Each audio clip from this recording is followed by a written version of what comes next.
Ganito na lang po ang gawin natin. Alam ko po na ako ay mananunod bilang isang senador.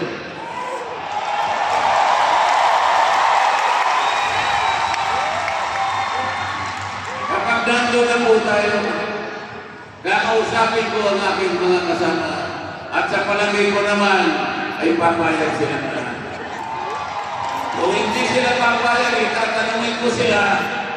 Kung hindi kayo papayag, o kayong mag-isip ng mas mabuti sa aking panukala. Kung wala kayong mag-isip na mas mabuti sa aking gagawin, huwag na kayong mag-ipagdebate at wala naman kayong ilalapan. Una-una, nagpapasalamat ako kay Tito Rodante Marcoleta sa pag-imbita sa akin at sumama ko ngayong gabi. At ayaw ko sanang makisali sa politika.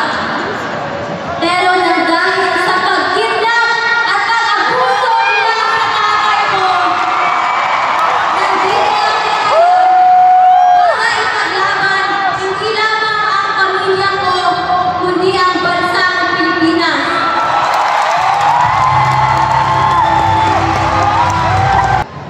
Sabi niya, no guts, no glory.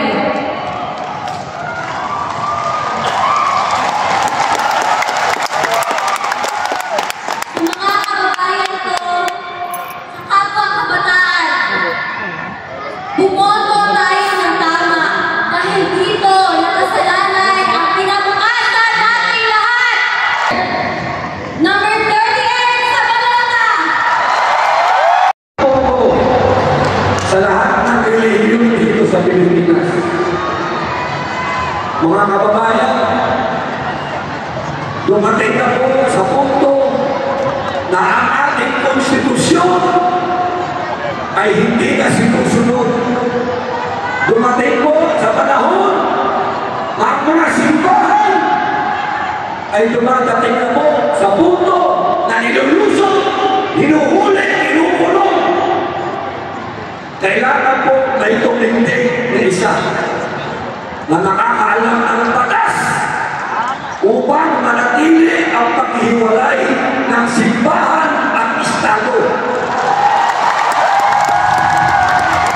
Sa Miguel, number 1, Dante Marcoleta!